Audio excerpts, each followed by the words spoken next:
Bom dia, igreja. Bom dia. Que a graça e a paz do nosso Senhor Jesus seja presente em nossos corações nesta manhã, não é isto? É muito bom estarmos na presença dEle, para prestarmos culto a Ele. E é por isso que você veio aqui, por isso que eu vim aqui. E eu queria convidá-lo a ficar de pé. Abra sua Bíblia, por favor, no Evangelho de Mateus, capítulo 21. E me acompanhe, por favor, na leitura que vou fazer nos primeiros 11 versículos.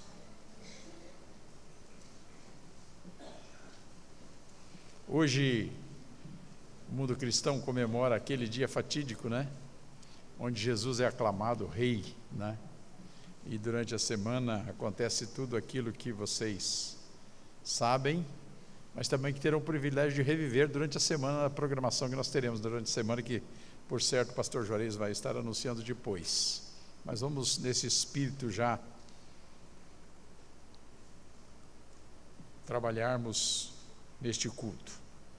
Quando se aproximaram de Jerusalém e chegaram a Betfagé, ao Monte das Oliveiras, enviou Jesus 2 discípulos, dizendo-lhes: Ide à aldeia que aí está diante de vós, e logo achareis presa uma jumenta, e com ela um jumentinho. Desprendei-a e trazei-mos. E se alguém vos disser alguma coisa, respondei-lhe que o Senhor precisa deles, e logo os enviará. Ora, isto aconteceu para se cumprir o que foi dito por intermédio do profeta. Dizei à filha de Sião: Eis aí te vem o teu rei, humilde, montado em jumento, num jumentinho, cria de animal de carga. Indo os discípulos e tendo feito como Jesus lhe ordenara, trouxeram a jumenta e o jumentinho. Então puseram em cima deles as suas vestes, e sobre elas Jesus montou. E a maior parte da multidão estendeu as suas vestes pelo caminho, e outros cortavam ramos de árvores, espalhando-os pela estrada. E as multidões, tanto as que precediam como as que o seguiam, clamavam: Hosana ao filho de Davi, bendito o que vem em nome do Senhor, Hosana nas maiores alturas. E entrando ele em Jerusalém, toda a cidade se alvoroçou e perguntavam: Quem é este? E as multidões clamavam: Este é o profeta Jesus, de Nazaré da Galileia. Quem é este?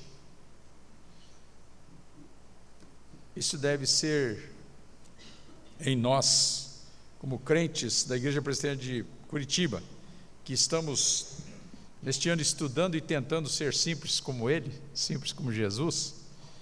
É esta a resposta que nós temos que dar a todos que conosco têm relacionamento. Quem é este Jesus em que cremos, em que temos servido? Este deve ser o maior objetivo nosso este ano, como a nossa vida toda, mas este ano nós estamos focados nisso, sermos simples como Ele, para poder anunciá-lo àqueles que não o conhecem. Vamos louvar ao Senhor com o nosso grupo de jovens.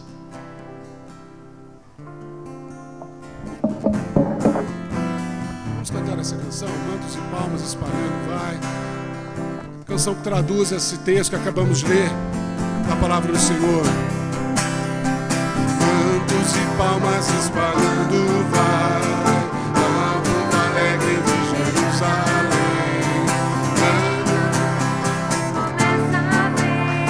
O Filho de Deus que montado vem, enquanto mil vozes ressoam por aí, Hosana ao que vem, em nome do Senhor. Com grito de grande exclamação, proclamam em voz triunfal:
Senhor nosso Deus, nós estamos na Tua presença, ó Pai, com os nossos corações alegres, felizes, porque sabemos que o Senhor está aqui, que o Senhor permitiu que estivéssemos na Tua presença neste dia, ó Deus, para juntos louvarmos e bendizermos o Teu santo nome.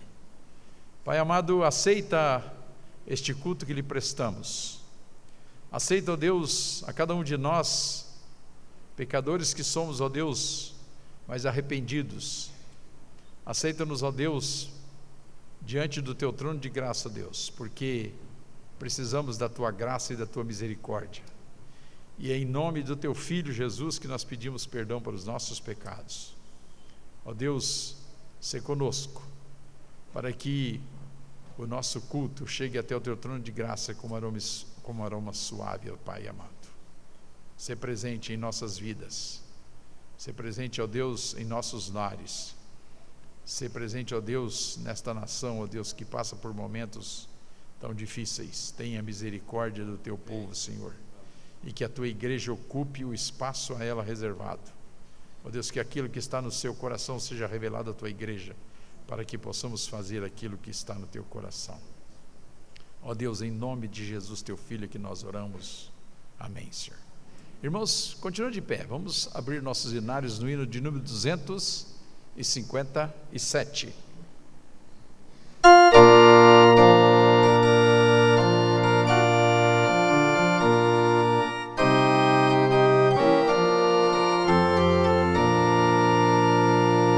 Hosana, Hosana, Hosana, Hosana ao Filho de Davi, Hosana ao grande Rei, ao Salvador, o bom pastor, que resgatou sua grey. Dos altos céus de Deus o Pai, do trono celestial, desceu Jesus trazendo luz, a vida eterna. Hosana, Filho de Davi, Hosana nas alturas.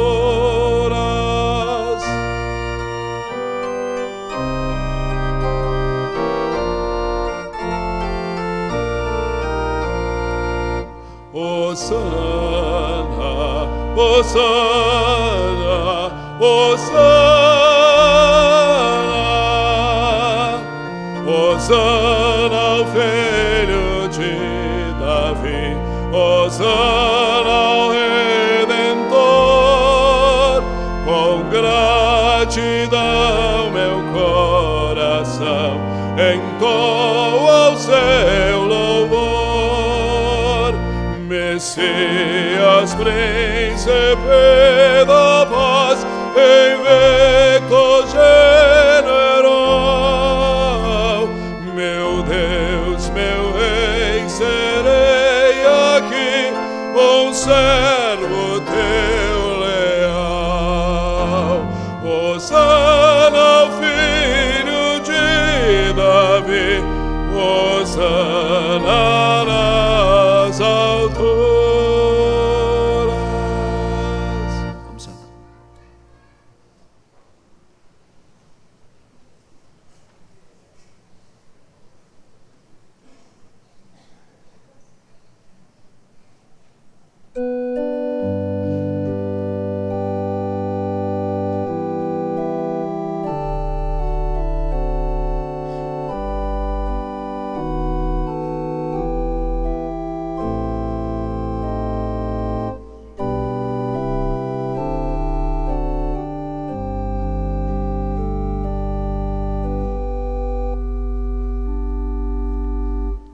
Diletos irmãos, a graça, a paz, a misericórdia do Senhor sejam sobre todos que nesta manhã vêm à casa do Senhor para adorá-lo em espírito e em verdade.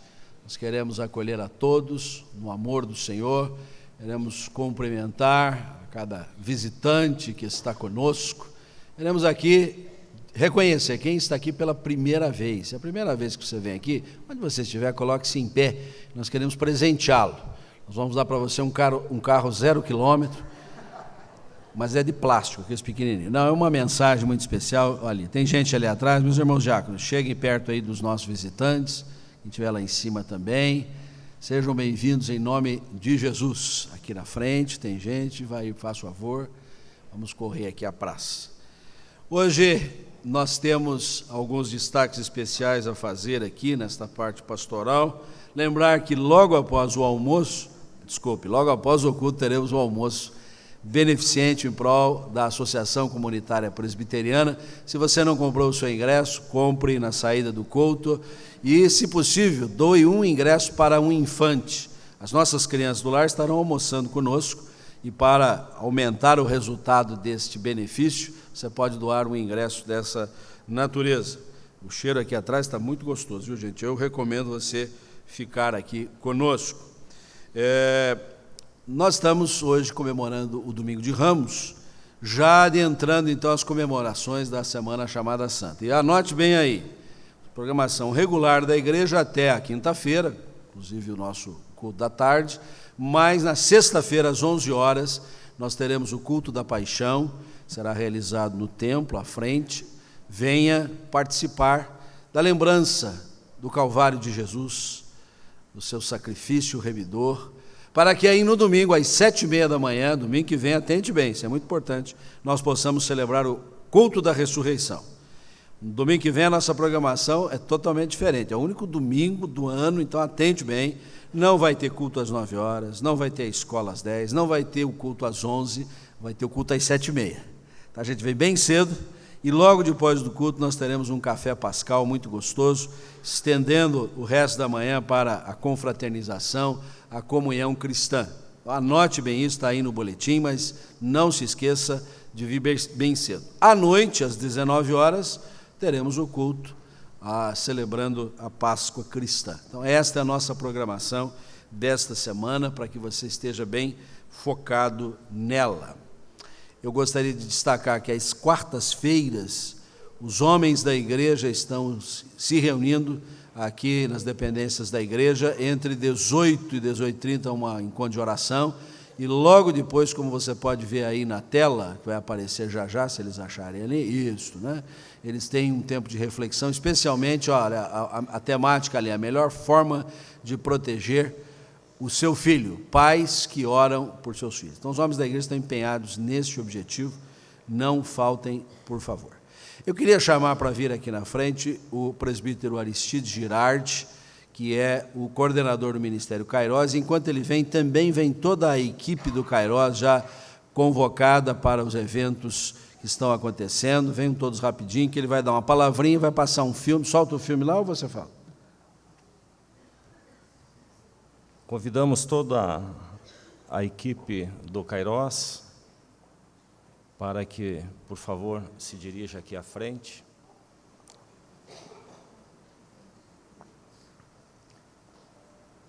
Ok. Eu gostaria de pedir ajuda. Ok. Então, essa aqui é a nossa equipe, o time de 2016. E, por favor, pode ir passando que o controle não está pegando aqui, ok? Nós tivemos uma reunião, só para compartilhar com a igreja, e essa reunião foi para definir a nossa linha de trabalho em 2016. Essas fotos pode ir passando rapidinho, ok? Pode ir passando. Aí está a equipe discutindo, conversando. Por favor, o time pode chegar aqui à frente, ok?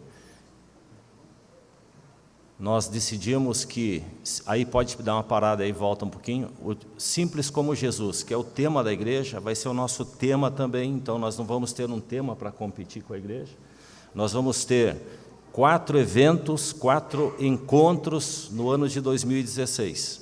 Cada encontro terá o seu tema, e nesse rascunho que os irmãos estão vendo, é o resultado de uma reunião com as esposas do time, onde nós decidimos começar a cura pelos nossos próprios casamentos e atendendo às demandas dos nossos próprios casamentos e para que a partir do time nós consigamos abençoar toda a igreja.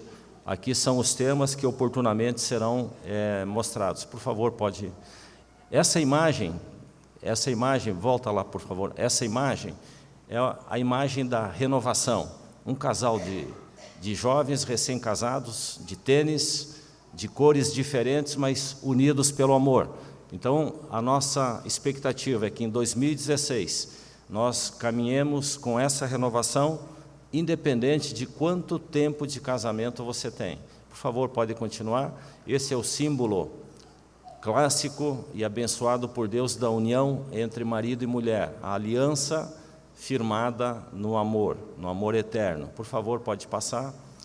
Nós temos já, a partir de hoje, na página do Facebook, o flyer com o convite para que você possa clicar, dar um salvar como e enviar para os seus amigos.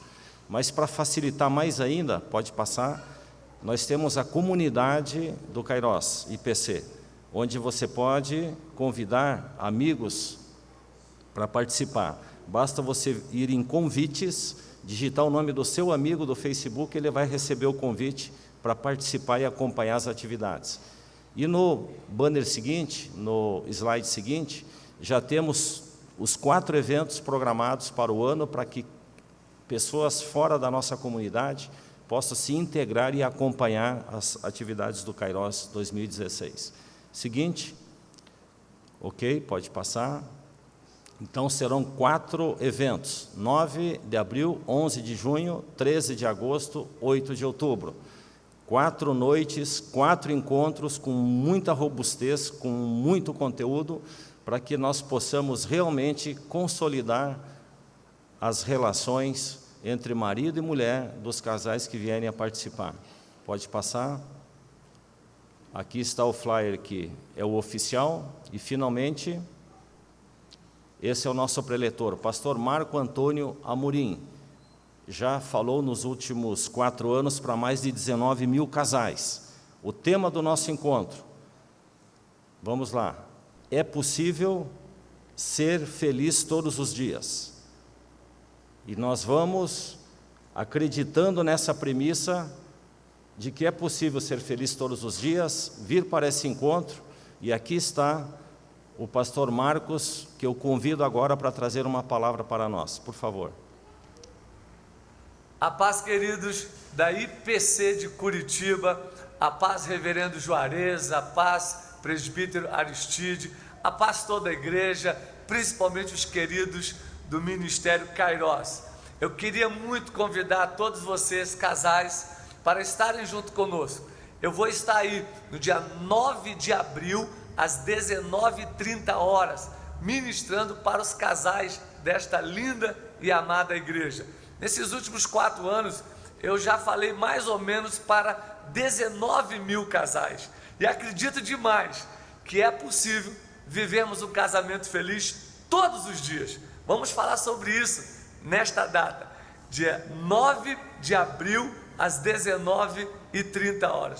Convide casais, vamos lotar esse lugar, vamos encher, porque eu acredito que Deus vai abençoar a vida de cada casal. Obrigado pelo convite, é uma honra estar junto com vocês nesse dia tão especial. 9 de abril, 19h30, eu estarei aí com a IPC de Curitiba. Obrigado, queridos, vai ser uma honra estar junto com vocês. Um beijo, fique com Deus. Vamos lá, eu aguardo você e a sua esposa e seu esposo. Tchau, tchau. Estamos convocados, estamos convidados. Quero agradecer ao presbítero Aristides, coordenador do ministério, e cada um dos casais está aqui, outros ainda que não estão conosco, e dizer que nós contamos muito com vocês este ano e por isso vamos colocá-los na presença do Senhor, que Deus possa muito usá-los. Curva a sua fronte, vamos orar. Senhor, o Ministério Kairos, renovado agora, está aqui diante de Ti para se apresentar, para se dispor, para servir, ó Deus. A família está no Teu coração, Tu a criaste com propósito, e cada uma das nossas famílias está ao Teu inteiro dispor. Que que esse ministério seja para a honra e para a glória do Senhor, nos eventos especiais marcados, no cotidiano das nossas vidas, nos exercícios, ó Deus, de todos os dons e talentos que conferiste à Tua igreja, que como casais, como famílias, possamos ser muito efetivos para tributar ao Senhor honra e glória.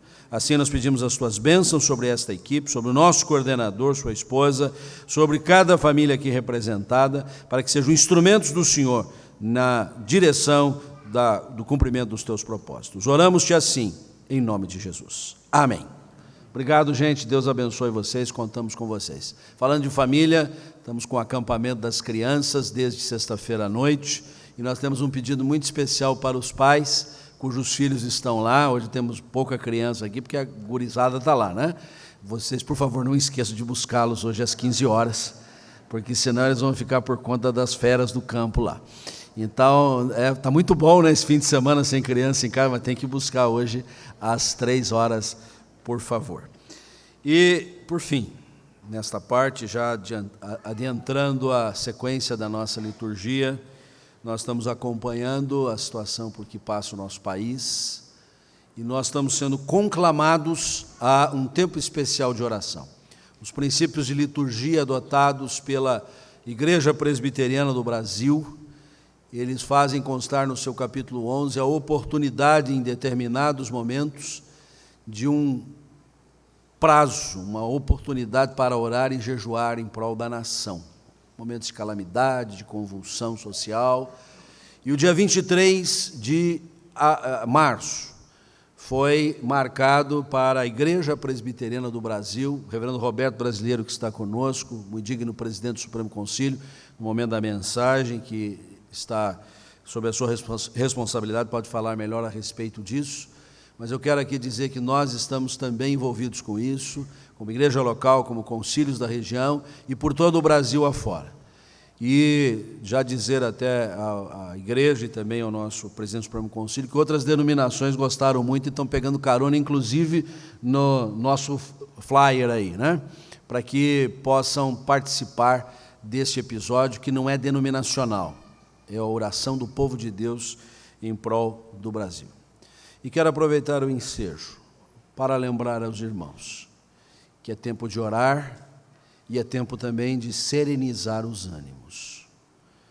Nós podemos ter as nossas posições pessoais, partidárias ou não, ideológicas ou não, mas devemos respeitar-nos mutuamente, devemos acalmar o máximo possível os ânimos. Hoje, redes sociais são uma ferramenta muito preciosa, mas nós temos que usar com muita cautela, porque o Senhor há de agir como tem agido, nós temos orado nesse sentido, mas nós devemos porfiar pela paz, pela calma, pela serenidade que o momento também requer de nós. Então, a nossa oração é no sentido de que Deus faça prevalecer a sua vontade no nosso meio, que a justiça realmente resplandeça, mas que nós sejamos pacificadores, como a bem-aventurança que haveremos ainda de estudar lá na frente neste ano, assim recomenda.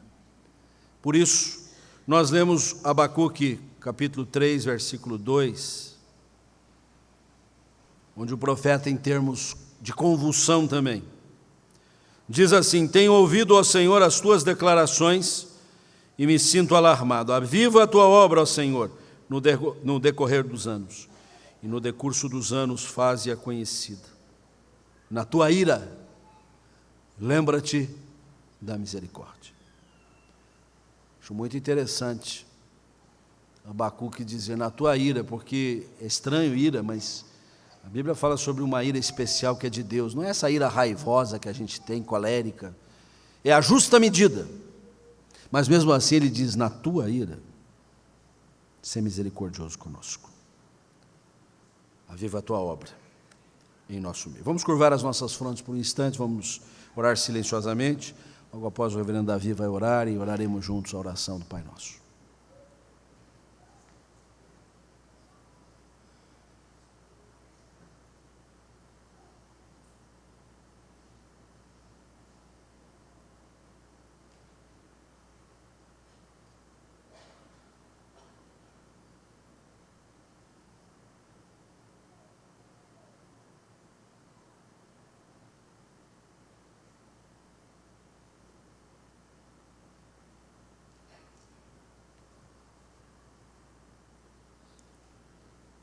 Senhor, nós reconhecemos diante de Ti que não podemos dar um passo sem a Tua misericórdia. Nós estamos perdidos, ó Deus, mas não perdidos em meio a um caos político-ideológico. Estamos perdidos na nossa natureza, porque somos pecadores. Mas com toda a ousadia que o Senhor mesmo nos concede todos os dias, por meio do Seu Espírito, e por causa dos méritos de Cristo na cruz do Calvário, nós buscamos socorro na Tua presença.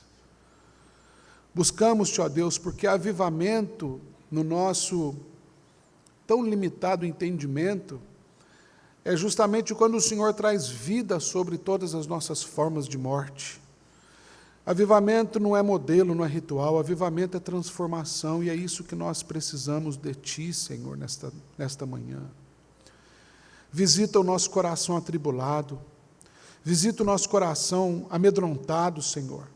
Visita a nossa nação com o Teu poder que aviva e que transforma. Aviva a Tua obra no decorrer desses últimos anos aqui, Senhor. Pai querido, sara essa nação, mas sara o nosso coração para que sejamos instrumentos do Senhor na restauração do nosso país, ó Deus. Não sejamos acanhados, que não sejamos, ó Deus, tímidos no tocante ao desafio que como igreja temos diante de nós, de proclamar as virtudes daquele que nos chamou das trevas para a sua maravilhosa luz. Confiamos, ó Deus, no Teu governo, confiamos na Tua compaixão, confiamos na Tua palavra que nos indica o suficiente para quê? Que o Senhor não é um Deus que está virando as costas para o nosso país. O Senhor é um Deus que está governando acima de todo trono, acima de todo principado e potestade. Tu és Emanuel, Tu és Deus conosco. Tu és Deus que, montado no jumentinho, vem humildemente fazer parte da nossa história.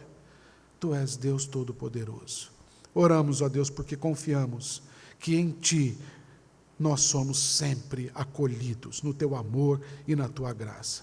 Oramos também, irmanados, ó Deus, quebrantados na Tua presença, a oração que o Senhor mesmo nos ensinou, dizendo: Pai nosso que estais nos céus, santificado seja o Teu nome, venha o Teu reino, seja feita a Tua vontade, assim na terra como no céu. O pão nosso de cada dia nos dai hoje. Perdoa as nossas dívidas, Senhor, assim como nós perdoamos os nossos devedores. E não nos deixes cair em tentação, mas livra-nos do mal, pois Teu é o reino, o poder e a glória para todos sempre. Amém. Graças a Deus.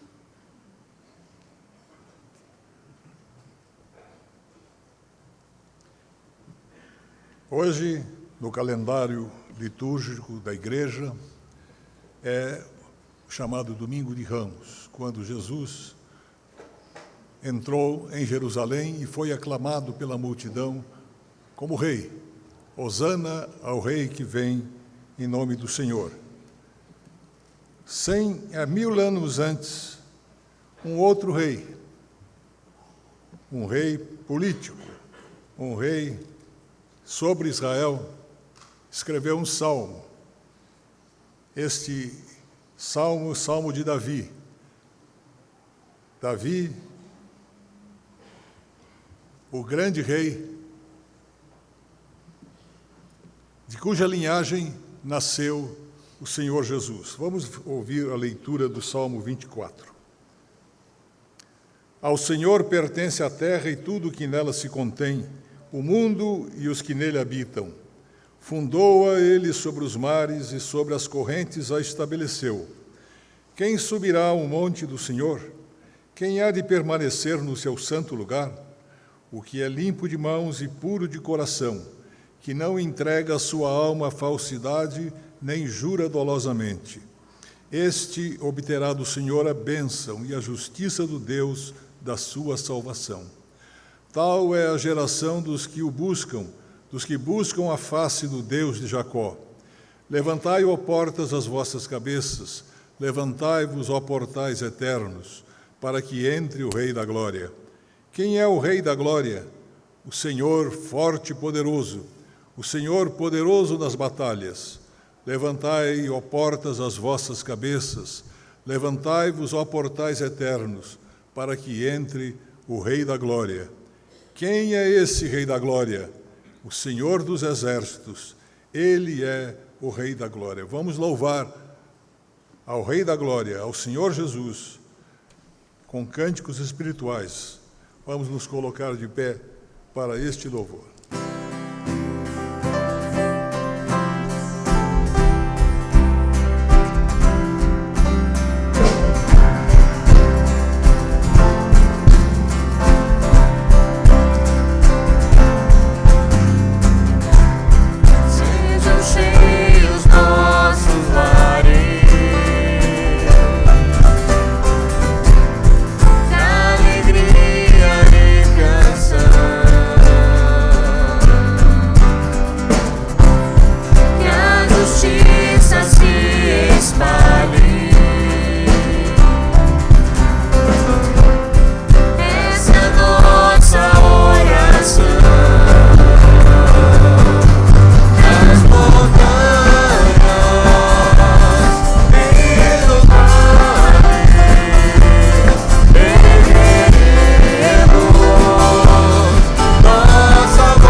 por nós. E nós só podemos estar aqui hoje por um presente que Ele nos deu, que é a graça dEle.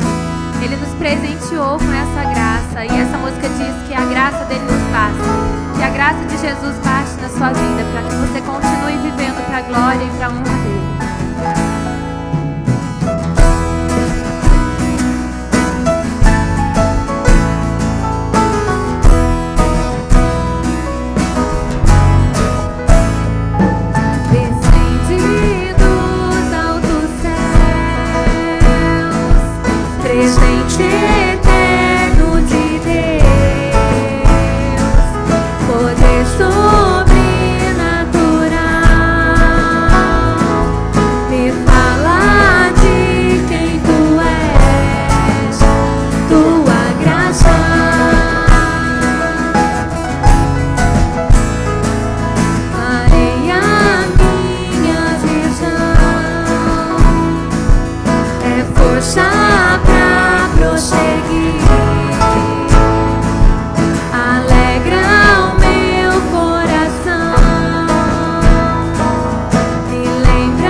presente eterno de Deus, poder sobrenatural, me fala de quem tu és, tua graça.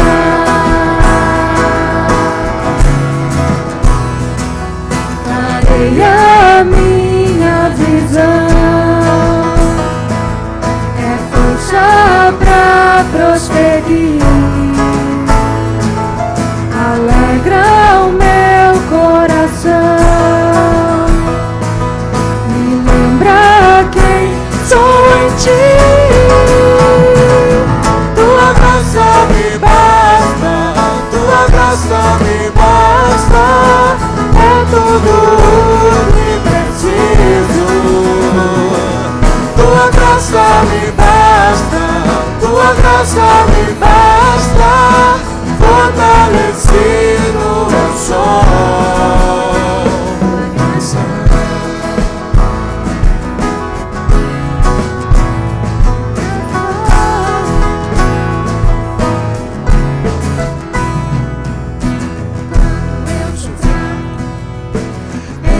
Sou forte quando eu sou fraco.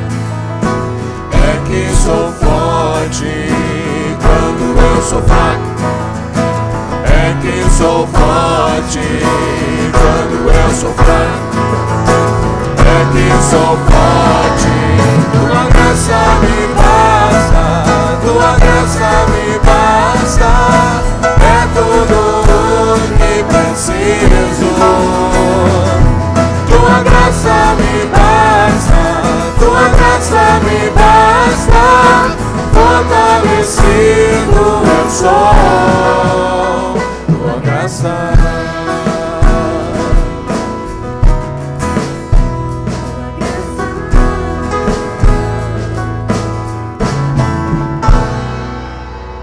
Nós vamos cantar ainda um último cântico, e neste cântico nós também vamos dedicar a Deus os dízimos, as ofertas.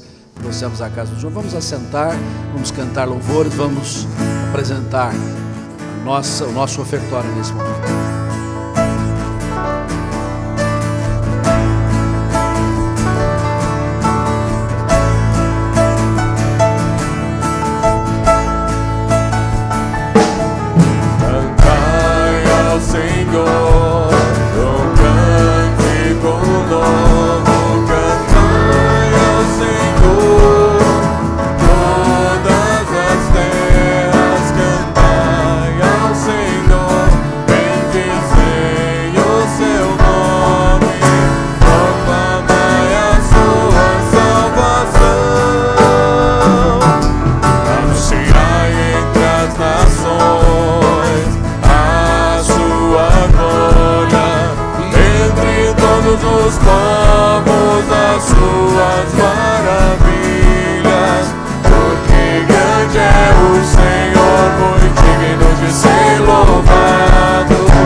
suas maravilhas, porque grande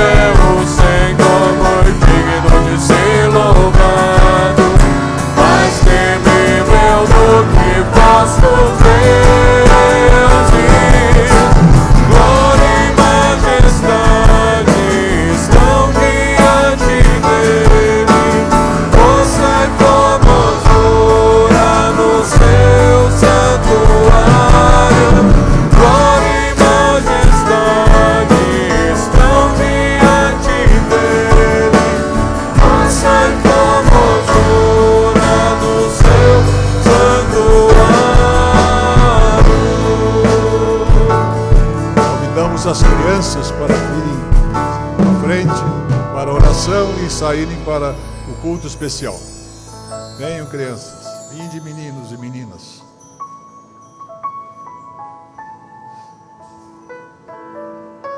É uma maravilha a gente ver essa nova geração aparecendo.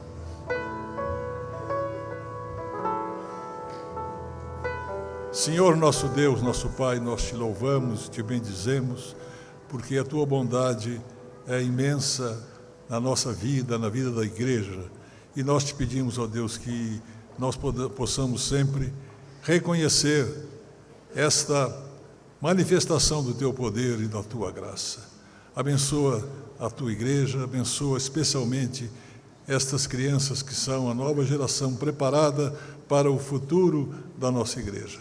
Abençoa as suas famílias, abençoa todos com o teu amor.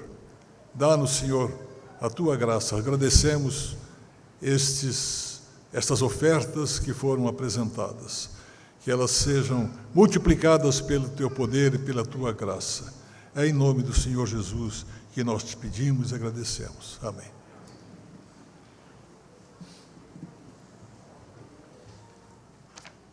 Meus irmãos, hoje eu estou pegando carona. O reverendo Roberto Brasileiro, que é o pregador dessa hora, ele foi convidado para pregar hoje no aniversário da Igreja Presbiteriana do Tarumã, e coisa que vai fazer hoje à noite. E aí fiquei sabendo que ele já chegaria para pernoitar ontem em Curitiba. Ele disse, então domingo de manhã você dá uma passada lá na igreja e vai ser o pregador do culto às 11 horas. Ele prontamente aceitou. O reverendo Roberto é o presidente do Supremo Concílio da nossa igreja desde 2002, e tem sido um privilégio para mim poder partilhar da sua amizade, do seu companheirismo, e especialmente do seu espírito pastoral que tem prevalecido no seio de toda a nossa denominação. E para levar avante este objetivo, o reverendo Roberto não tem medido esforços de fazer um ministério eminentemente itinerante. Eu estava com ele em São Paulo na sexta-feira, e até fomos juntos, depois da nossa reunião, que durou o dia inteiro, para o aeroporto, porque eu tinha que ontem estar cedo aqui em Castro para um encontro de lideranças daquele sínodo. Mas enquanto eu fui aqui em Castro, né, rapidinho, todo mundo conhece, o reverendo Roberto só saiu ali de São Paulo, foi até Ipatinga pregar num congresso. Ipatinga é lá no Vale do Aço, tem gente aqui da região lá, né? E aí voltou para pernoitar aqui. Assim tem sido a sua jornada. Estou dizendo isso, reverendo, porque eles acham que eu ando muito, eles não fazem ideia o tanto que o senhor anda, né? Se eu tenho rodinha no pé, o senhor tem aqueles foguetinhos, né, que andam mais depressa ainda. Então é uma alegria tê-lo aqui conosco, seja bem-vindo. O senhor está em casa aqui, por favor.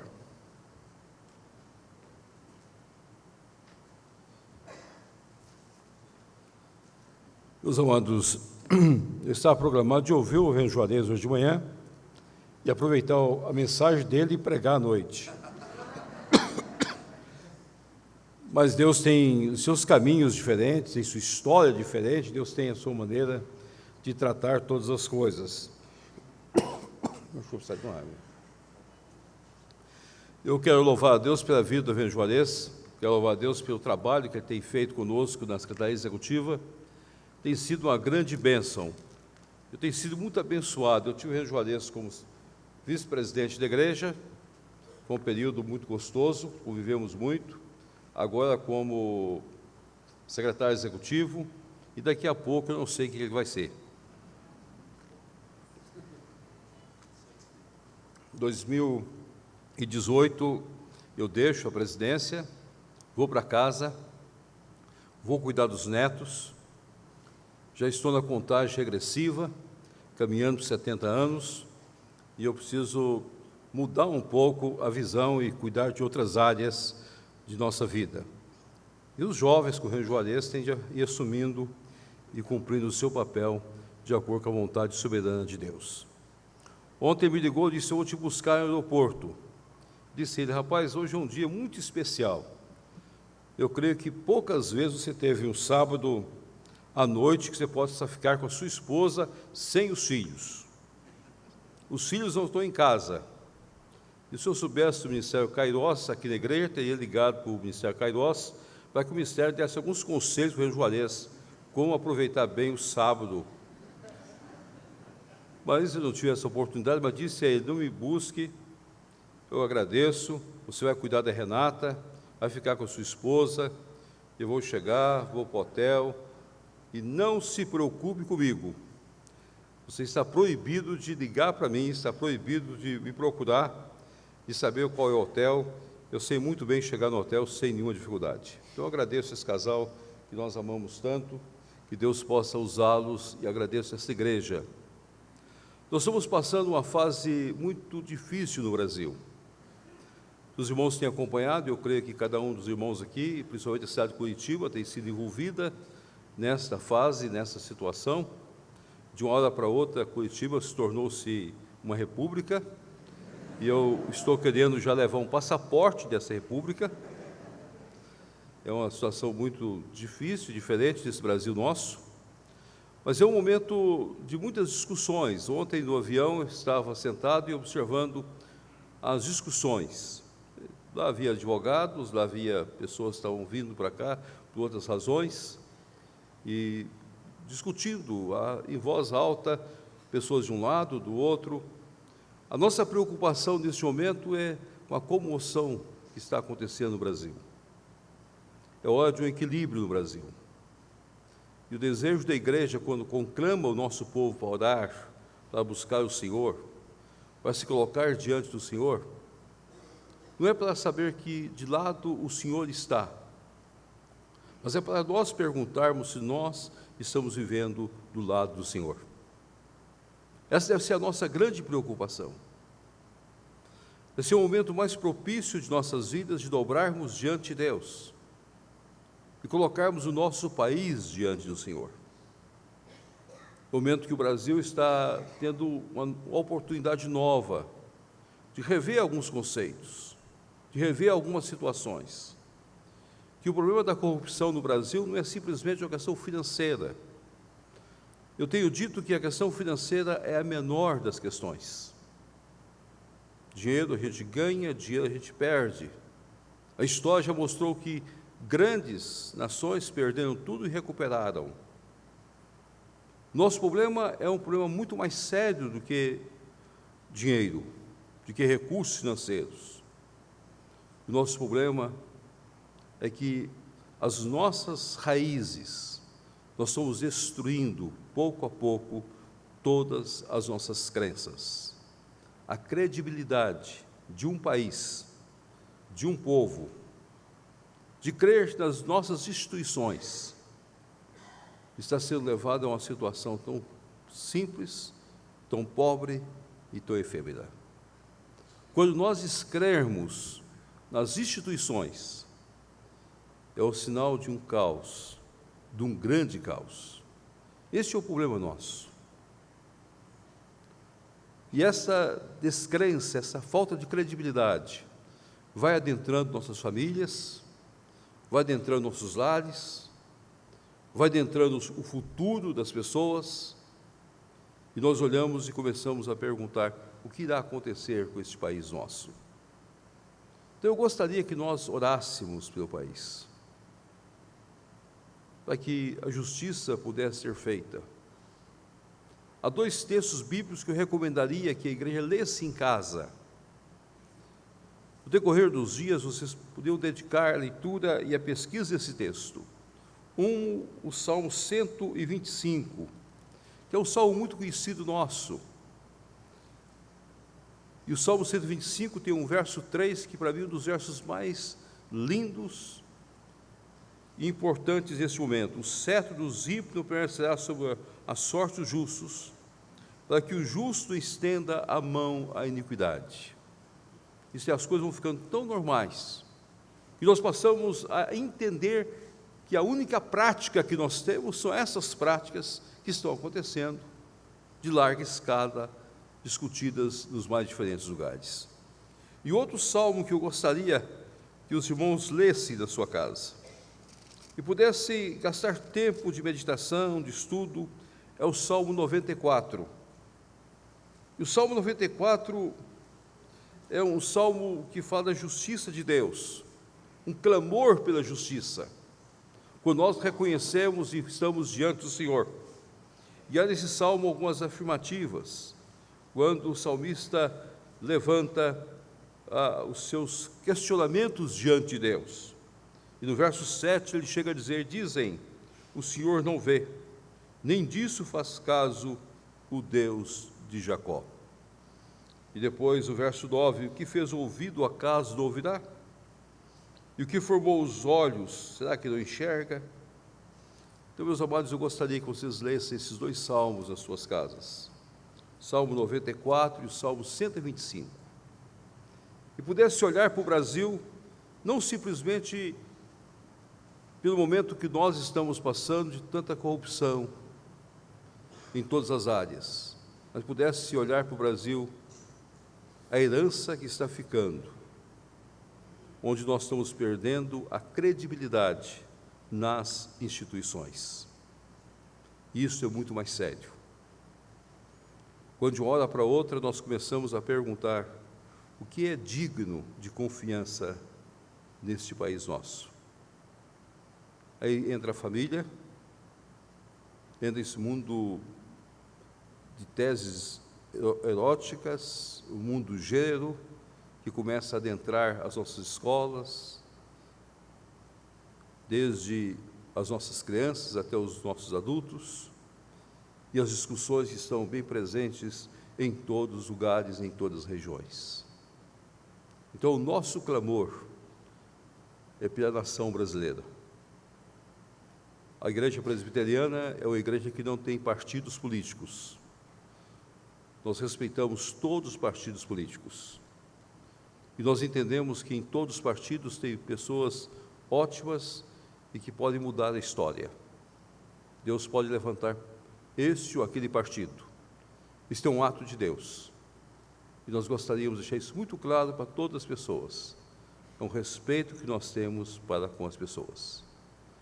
Nós não temos partidos na Igreja Presbiteriana.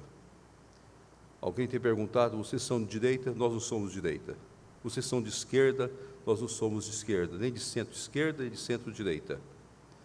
A igreja ela tem a obrigação de ser sal, ser luz, e a igreja tem a obrigação de convidar as pessoas para ter uma consciência política, e cada um adote a linha que quiser. Mas, meus amados, não é esse o nosso objetivo desta manhã. O nosso objetivo é ver a igreja. Eu gostaria que nós pudéssemos olhar para a igreja. Eu vou deixar o domingo de Ramos para o Reverendo Juarez conversar com os irmãos. É o sermão que eu queria ouvir dele, podia copiar, mas é pena que ele não me deu o esboço do sermão ainda. Eu gostaria que os irmãos abrissem suas Bíblias em Números capítulo 23. Como Deus vê a igreja e como nós podemos ter a visão da igreja. Nosso desejo nesta manhã é convidá-los a ter o retrato da igreja nos seus olhos, neste mundo que nós estamos vivendo, nessa época que nós estamos passando. E sobre isso eu gostaria de conversar com os irmãos sobre o retrato que nós precisamos ter da igreja. A partir do verso 18 do capítulo 23 de Números. Então proferiu a sua palavra e disse: levanta-te, Balaque, e ouve. Escuta-me, filho de Zippor. Deus não é homem para que minta, nem filho de homem para que se arrependa. Porventura, tendo ele prometido, não fará? Ou tendo ele falado, não cumprirá? Eis que para abençoar recebi ordem. Ele abençoou e não o posso revogar. Não viu a iniquidade de Jacó, nem contemplou desventura em Israel. O Senhor, seu Deus, está com ele. No meio dele se ouve aclamações ao seu rei. Deus os tirou do Egito, as forças deles são como as do boi selvagem, pois contra Jacó não vale encantamento, nem adivinhação contra Israel. Agora se pode dizer de Jacó e de Israel: que coisas tem feito Deus? Eis que o povo se levanta como leoa e se ergue como leão, não se deita até que devore a presa e beba o sangue dos que forem mortos. Ó Pai, fala ao nosso coração e às nossas vidas. Ministra para nós esta manhã, para que compreendamos a Tua palavra e a coloquemos em prática de acordo com a Tua vontade. para que sejamos uma família do Senhor, eleita, salva, triunfante, e de acordo com a Tua graça cumpramos o nosso ministério, para a glória, para a honra e louvor do Teu nome. Seja conosco, ó Pai, neste momento, e em nome do Teu Filho Jesus é que nós oramos. Amém. Amém. Meus amados, como Deus vê a igreja? Muitas vezes nós olhamos para a igreja e pensamos nos seus problemas, suas lutas, suas dificuldades, e algumas vezes nós queremos retratar que a igreja se assemelha muito ao mundo em que nós vivemos, as situações existenciais nas quais nós estamos passando. Alguns momentos a igreja vai se amoldando aqui ou acolá, e as acusações são variadas a respeito daquilo que nós somos como igreja neste mundo em que nós vivemos. Israel estava viajando do Egito, da terra de libertação, estava no deserto, estava na sua caminhada, indo para a terra prometida, e ali Balaque, rei de Moabe, ficou desesperado, olhando para Israel e vendo o poder de Israel, e sabendo que Israel poderia destruir a sua própria nação, Balaque chama Balaão. E chama Balaão com a única finalidade: amaldiçoa esse povo. Balaão é concitado a ir, mas Deus o proíbe. Depois, pela segunda vez, Deus permite. E Deus fala para Balaão que ele deveria falar o que o Senhor falasse a ele. E ele vai. Ele vai, e agora, nesse texto, nós encontramos o segundo momento em que Balaão dirige a palavra ao povo de Israel. E ele faz um retrato deste povo, faz um retrato dessa nação, de uma nação diferenciada. Nós poderíamos dizer que, nesse momento, ele olha para o povo de Israel e retrata aquilo que nós precisamos saber sobre o povo. E nesse retrato ele começa dizendo: Deus não é homem para que minta, nem filho do homem para que se arrependa. Porventura, tendo ele prometido, não fará, ou tendo ele falado, não o cumprirá. A primeira coisa que Deus coloca na boca de Balaão é que Deus quer dizer para o seu povo: esse é o povo da minha promessa. Esse é o povo que não vai viver por aquilo que possui, nem por aquilo que tem, mas vai viver de acordo com a graça e com a misericórdia de Deus. Essa é a grande diferença nossa no mundo. Nós não vivemos daquilo que nós possuímos e daquilo que nós temos. Nós não vivemos daquilo que nós plantamos e daquilo que nós colhemos. Nós não vivemos daquilo que nós semeamos e daquilo que nós recolhemos em nossos celeiros. Nós não vivemos olhando para as perspectivas difíceis ou fáceis na vida aonde nós nos encontramos. Nós somos o povo que caminha de acordo com a graça, de acordo com o poder de Deus. É o povo que vive sob a promessa de Deus. O Deus que promete cuidar de nós é o Deus que vai nos levar até o dia, de acordo com a sua misericórdia, até a eternidade com Ele. Essa é a grande diferença quando nós olhamos para cada um de nós. E nós vamos compreendendo que a perseverança dos santos não é em razão de nós, mas em razão de Deus. É o Deus que persevera por nós. É o Deus que promete e há de cumprir todas as suas promessas no decorrer dos anos, de acordo com a sua vontade soberana, para a glória dEle e para o louvor dEle. Isso exige mais de nós. Deus queria mostrar para Balaque que aquele povo seria um povo que ia ter suas vitórias, um povo que ia alcançar seus objetivos, mas não por eles, mas pela promessa de Deus. É assim que Deus apresenta a nós, que nada nos separará do amor de Deus que está em Cristo Jesus, o nosso Senhor. Numa situação, num momento, que nós somos mais do que vencedores em Cristo Jesus, o nosso Senhor. Nós somos herdeiros da vida eterna. Meus amados, será que nós temos compreendido essa grande verdade das Escrituras? Quando nós olhamos para o mundo, os nossos olhos devem estar voltados para o céu, onde a nossa herança já está pronta para nós. Nós somos herdeiros da terra prometida, dada pelo Senhor. O que Deus promete, Deus cumpre.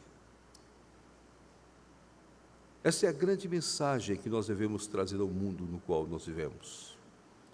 Por isso a igreja não desespera diante de nenhuma situação. A igreja não perde a esperança diante de nenhum impasse nesta vida.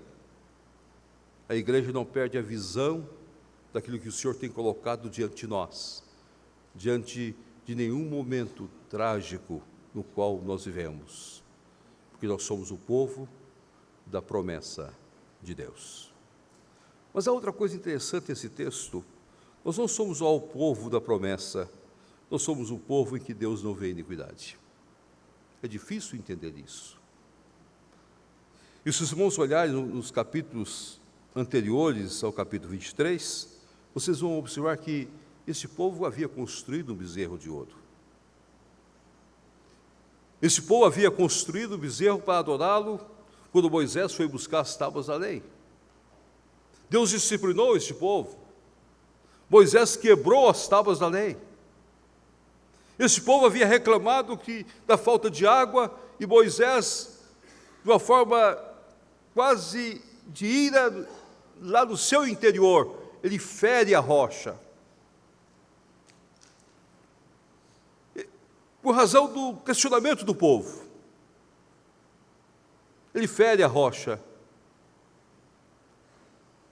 E esse povo havia reclamado de alimentos que Deus estava dando para eles, e Deus mandou outros alimentos. Esse povo teve a revolta de Coré. Esse povo revoltou-se até da direção de Moisés, quando Miriam levantou-se contra seu próprio irmão, chegando a questionar a autoridade de Moisés. Mas mesmo assim, o retrato deste povo é um retrato de santidade. Não viu iniquidade. O retrato que Deus faz de nós. E agora eu gostaria que os irmãos olhassem lá em Romanos, um dos textos mais lidos, mais pronunciados, mas muitas vezes nós não gastamos o tempo devido para entender. Verso 14 do capítulo 8. Gostaria de ver o verso 33 e 34 do capítulo 8. Quem intentará acusação contra os eleitos de Deus? É Deus quem os justifica. Quem os condenará? É Cristo Jesus, que morreu antes, que ressuscitou, o qual está à direita de Deus, e também intercede por nós. Quem nos separará do amor de Deus, Cristo? Se há tribulação, angústia, perseguição, fome, nudez, ou perigo ou espada. Por amor de ti, somos entregues à morte o dia todo. Fomos considerados como ovelhas para o matador. Em todas essas coisas, somos mais do que vencedores por meio daquele que nos amou. Meus amados, agora, a grande mensagem é que Deus nos vê na pessoa do seu Filho, Jesus Cristo. Deus não olha para mim, para a minha vida. Deus olha para mim na pessoa de Jesus. Esse é o grande milagre que a Bíblia nos ensina. Nós já estamos completamente santos na presença de Deus, mas nós ainda estamos vivendo para a santidade no dia a dia nosso. É difícil a gente olhar esse aspecto teológico, porque se nós formos chamados agora da presença de Deus, nós estamos prontos, não por nós, mas por Jesus Cristo que morreu por nós. Esse é o grande milagre das Escrituras. Eu pastoreava uma região, quando comecei o ministério, uma região muito interior. E nessas regiões do interior tem algumas coisas muito interessantes que marcam a vida da gente. É uma região do interior, zona rural, eu era responsável por aquela igreja, fora as outras igrejas, eu ia lá em vez de quando, mas no domingo eu estive lá, nós tínhamos a escola dominical em torno das 2 horas, E não poderia passar a escola dominical e o culto tinha que terminar no máximo até 15h40. Porque 16 horas começava o futebol. E o campo ficava logo em frente à igreja. E a turma saía correndo. E a igreja sempre teve um bom time. E aqui havia muitas discussões. Alguns contra, outros a favor, alguns discutiam. E sempre era um fato histórico aquela discussão. Eu me lembro que um dia nós terminamos o trabalho e eu disse, eu tenho de voltar, porque eu tenho outros compromissos. E os irmãos ficaram ali. E havia um jogo decisivo. E uma das irmãs era a esposa do presbítero.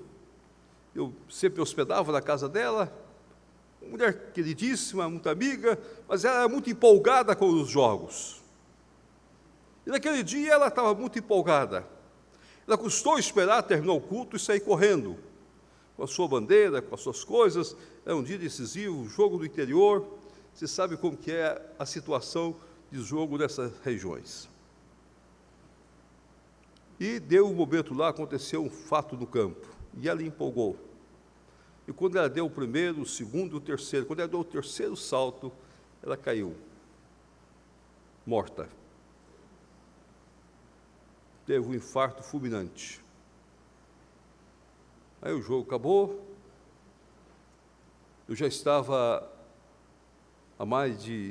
tinha viajado, e à noite ligaram para mim e disse, pastor, eu gosto de você voltar para fazer o ofício fúnebre da irmã fulana de tal.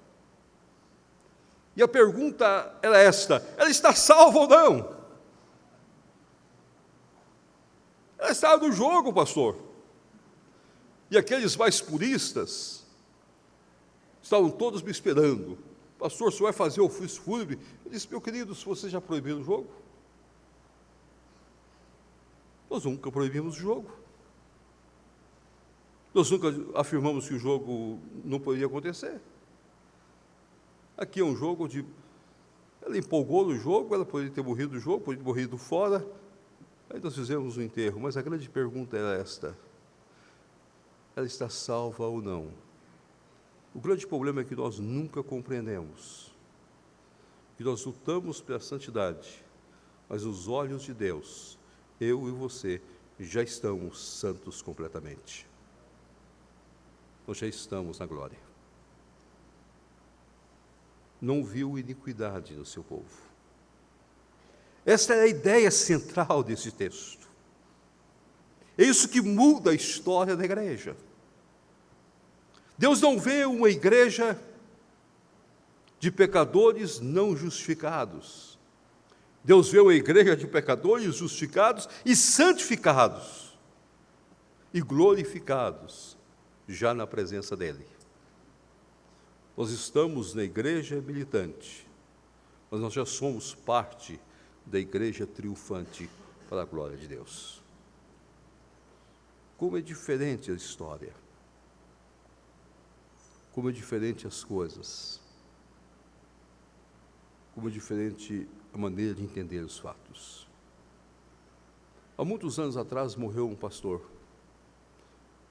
em um dos estados brasileiros. Era um homem que tinha um ministério muito abençoado, mas também tinha uma visão social muito abrangente. Naquele período histórico, ele tinha um papel decisivo nesse interior brasileiro. Era um homem que influenciou muitas pessoas. E a sua morte trouxe muitas dúvidas, muitos questionamentos. E alguns fugiram, arranjaram uma viagem na última hora para não estar presente no funeral daquele querido irmão. Uma das razões é que alguns criam que ele havia suicidado, outros criam que ele havia sido... Alguém havia tirado a sua própria vida. E ficou aquela discussão.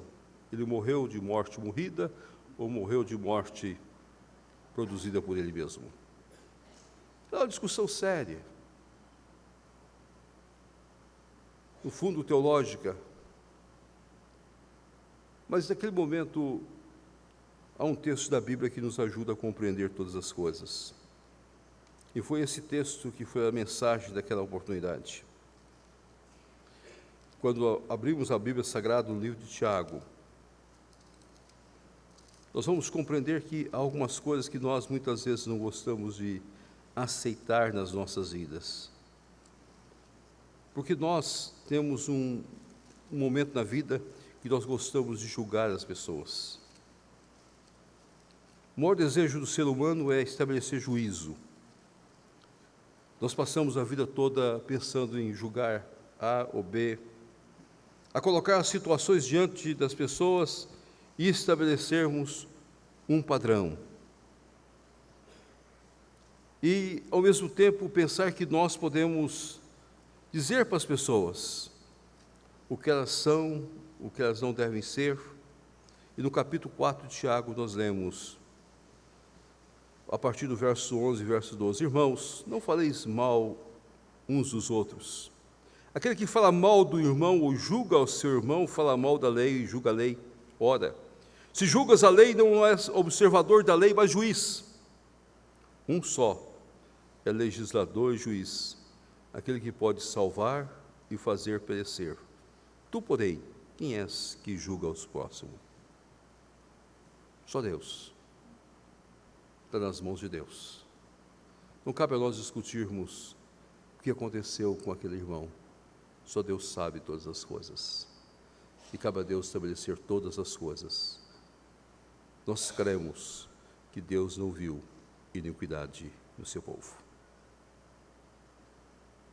O retrato da igreja é um retrato da igreja da promessa, é um retrato de uma igreja santificada em Cristo Jesus, justificada no Senhor Jesus Cristo, uma igreja diferenciada pela graça do Senhor, pelo poder do Senhor. Mas o retrato da igreja leva-nos à última conclusão. É uma igreja que o inimigo não tem poder sobre nós. Não vale encantamento, nem adivinhação contra Israel. Há poucos dias nós convivemos com um momento diferente das nossas redes sociais. Possivelmente alguns irmãos devem ter observado quando nas redes sociais do Brasil foi pronunciado que haveria uma passeata, haveria uma manifestação sobre o poder de Satanás. Não sei se alguns irmãos acompanharam essa discussão nas redes sociais. Alguns exaltando, alguns falando, houve sermões em algumas igrejas do Brasil, tentando chamar a atenção para o grande poder do inimigo. Mas eu creio que nós, como igreja, devemos entender que o grande poder é de Deus. O inimigo não tem poder sobre a vida da igreja. Vistes meu servo Jó? Ah, Senhor, Jó é um cara fantástico. O Senhor o cercou de tudo, o Senhor deu tudo para Jó. Tira as coisas de Jó, que o Senhor vê que esse Jó não vai negá-lo. Vai lá, pode te dar todas as coisas, mas não toque na sua vida. Jó perde os filhos, Jó perde as suas riquezas, Jó perdeu todas as coisas. Viste meu servo Jó? Ah, Senhor, ele tem saúde. Toque na saúde dele, o Senhor vê que ele não vai negar. Vai lá, tira a saúde de Jó. Algumas pessoas discutem que o inimigo não só falou, a última coisa que o inimigo não falou foi: ó, Senhor, toca na esposa dele, deixa eu tocar na esposa dele, para o Senhor ver se ele não muda. Mas eu tenho um sermão que eu falo que a esposa de Jó é uma das mulheres mais fantásticas da Bíblia Sagrada. Um dia você estuda a esposa de Jó. Gaste tempo. Vocês estão pensando no Kairós, e o Kairós deveria ter um dia só para estudar a esposa de Jó. Possivelmente nós vamos mudar muito a nossa opinião sobre mulheres fantásticas que sofrem por causa do marido, que sofrem todas as intempéries, ao ponto de pedir a maldição para si mesma, porque não aguenta ver o marido sofrer. Mas compensa estudar a vida da esposa de Jó e por que ela falou aquelas palavras. O inimigo viu que em Jó a sua experiência era mais profunda do que todas as coisas. O inimigo não tem poder sobre nossas vidas. Jesus Cristo venceu na cruz do Calvário. E só falta agora de fato, Ele proclamar na sua segunda vinda a grande vitória. A vitória já está dada. Já pisou na cabeça da serpente. Aguarda o juízo eterno. Então, meus queridos e meus amados, não tenham preocupação sobre o desenvolvimento do inimigo. Não tenham preocupação sobre o poder do inimigo. Não fique olhando para as adivinhações e para os encantamentos deste mundo. Saiba, meus queridos, que nós vamos viver neste mundo nosso sempre tendo a operação do pecado. E há muitas coisas que vão acontecer neste mundo nosso. Alguns anos atrás nós tivemos um grande movimento no Brasil, que foi da outra comoção no Brasil, chamado Dente de Ouro. Os mais velhos devem ter acompanhado essa comoção no Brasil. Muitas pessoas abriram a boca para muitos dentistas, os nossos irmãos são dentistas aqui, odontólogos, devem ter ganho muito dinheiro nessa época, porque muitas pessoas foram lá mostrar, será que eu tenho dente de ouro, será que eu não tenho dente de ouro? Foi uma comoção nesse Brasil todo. Eu estive, principalmente, pelo menos em 15 lugares, discutindo se tem dente de ouro, se não tem dente de ouro. E alguns lugares com grandes pessoas, grandes estudiosos. E a tese que eu levantei naquela época, e continuo levantando, o inimigo vai sempre semear comoções para enganar a igreja. Ele sabe que a igreja já é vitoriosa. A vitória já é nossa. Não há adivinhação, não há encantamento, não há obras malignas que destruam a igreja do Senhor Jesus Cristo. Ele não tem poder sobre as nossas vidas, nem sobre os nossos lares, nem sobre os nossos filhos. Ele não tem poder para dirigir e destruir nós, mas ele procura enganar, semear dúvidas. Ele é mestre do engano, simular situações, criar situações diferenciadas para enganar, se possíveis, os eleitos de Deus. Eu gostaria que os irmãos abrissem suas Bíblias na segunda carta de Paulo aos Tessalonicenses e guardasse esse texto no seu coração e, chegando em casa, pudesse ler esse texto algumas vezes. Paulo fala de uma escatologia já realizada. Nós já vivemos os dias da volta gloriosa de Cristo Jesus. O homem da iniquidade, ou um dos anticristos, já está revelado. E do verso 7, a partir do verso 7 do capítulo 2, afirma: com efeito, o mistério da iniquidade já opera e aguarda somente que se afastar aquele que agora o detém. Então será de fato revelado o iníquo, a quem o Senhor Jesus matará com o sopro de sua boca, e o destruirá pela manifestação de sua vinda. Ora, o aparecimento iníquo é segundo a eficácia de Satanás, com todo o poder e sinais e prodígios da mentira, com todo engano de injustiça aos que perecem, porque não acolheram o amor da verdade para serem salvos. Eis por esse motivo, pois, que Deus lhes manda a operação do erro, para darem crédito à mentira, a fim de serem julgados todos quanto não deram crédito à verdade, antes, pelo contrário, deleitaram-se com a injustiça. Cuidado, meus amados, com as propostas malignas que muitas vezes vêm a nós. Desenvolvimento disso ou daquilo, mas confie a sua vida em Cristo Jesus. Como Deus vê a igreja? Povo separado, povo prometido, vivendo as promessas. A perseverança dos santos é a garantia que nós temos que já estamos na glória celeste. Como Deus vê a igreja, povo santo diante de Deus. A igreja tem seus problemas? Sim, tem seus problemas. Tem seus escândalos? Sim, tem seus escândalos. Nós não podemos negar que nós temos nossas disciplinas. Nós temos nossos problemas com pastores, nós temos nossos problemas com conselhos. Nós temos situações de invejas nessa ou naquela região. Nós temos crises neste ou naquele local. Muitas vezes nós temos de viajar quilômetros e quilômetros para apagar fogo dessa ou daquela área. A igreja tem tudo essas coisas. A igreja é muito igual e retrata muito bem esse mundo que nós vivemos. Algumas vezes temos de enfrentar situações até de corrupção na própria igreja. Nós não podemos negar essas coisas, mas quando Deus vê a igreja, Deus a vê santificada, triunfante, nas mãos eternas dEle. E nada nos separará, porque ela é vista na pessoa de Jesus Cristo, o autor e consumador da nossa fé. E esta é a beleza do Evangelho. E Deus vê a igreja vitoriosa, onde o inimigo não tem poder sobre nossas vidas. Não há encantamento, não há adivinhação contra esse povo eleito de Deus. Que Deus nos abençoe. Amém.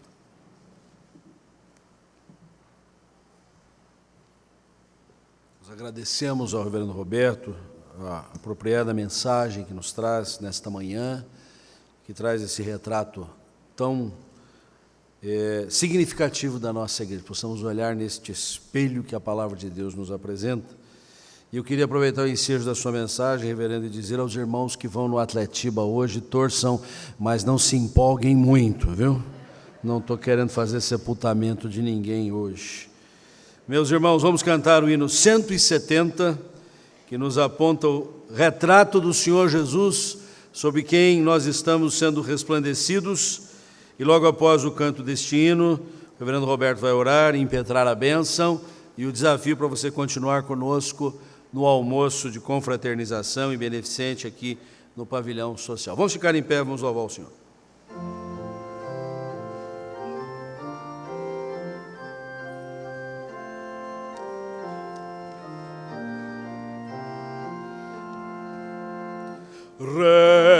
Redemptor onipotente, poderoso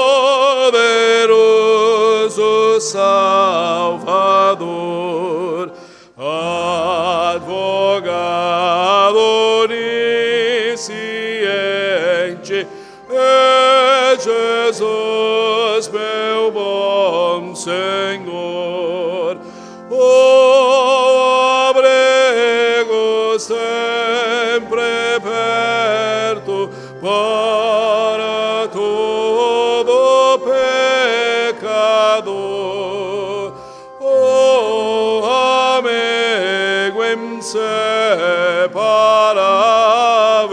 é Jesus meu Salvador.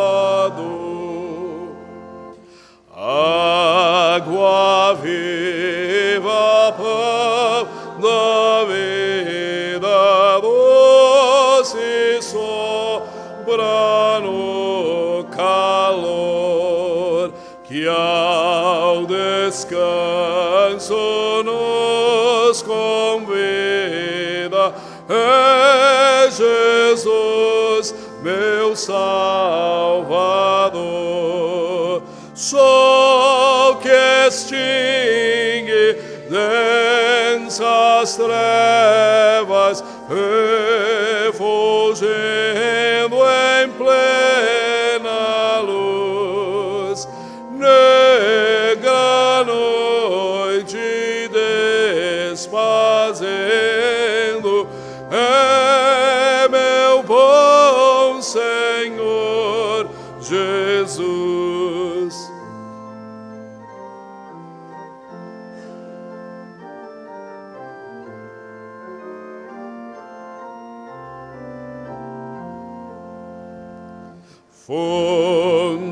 Fundamento inabalável em que posso confiar, infalível, imutável, rocha firme secular, porta aberta, sempre aberta, conduzindo a salvação, e única fonte donde emana gozo, paz, consolação.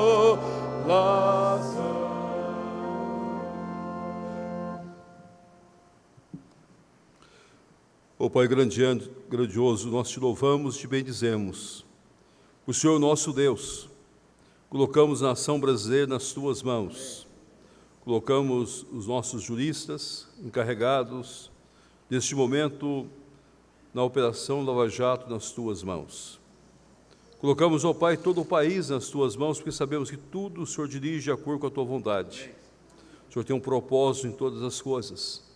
Que o Senhor possa, ó Pai, estar também com a nossa presidente, no exercício do seu trabalho, quando essa crise está instalada, que ela entenda que ela tem a obrigação de governar pelo Brasil e que ela possa sentir sobre si a sua responsabilidade. E Senhor Pai, com os poderes constituídos, seja com a nossa Câmara, Congresso Nacional, tanto, ó Pai, nosso Legislativo, no Senado e na Câmara, sustenta aqueles que ali estão, nas suas obrigações e seus deveres.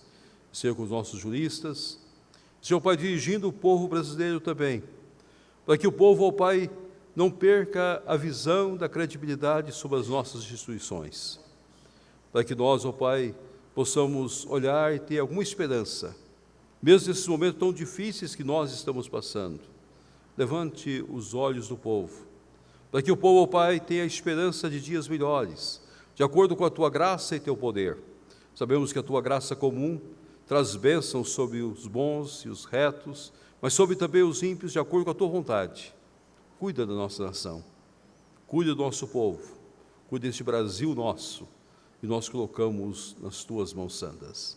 Abençoa esta igreja, para que esta igreja, ó Pai, seja o povo da promessa, o povo santo diante do Senhor, e o povo que está firmado no Senhor, protegido pelo Senhor, e que o inimigo não tenha nenhum poder sobre nossas vidas. Ó Pai, abençoa o pastor da igreja, o conselho da igreja, junto diaconal, os ministérios dessa igreja, o trabalho, ó Pai, com os casais dessa igreja, pelo grupo Kairós, para que seja algo diferenciado pela Tua graça e pelo Teu poder. Dá-nos a instrução e a sabedoria que vem do alto, no cumprimento dos nossos deveres, de acordo com a vontade soberana, e que este dia seja um dia especial para nós. Em Cristo Jesus que oramos. E agora, amados, ide de paz. Que a graça, que o amor e que a comunhão, Deus Pai, Deus Filho e Deus Espírito Santo, esteja com toda a família da fé e com todo o povo de Deus para todos sempre. Amém.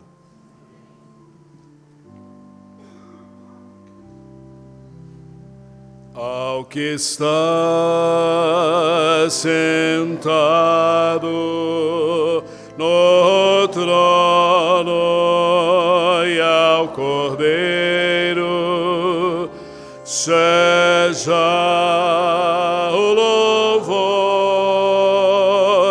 e a honra e a glória e o domínio pelos séculos dos séculos. Amém. Vamos nos abraçar na paz de Cristo. Um bom domingo a todos. Bom almoço.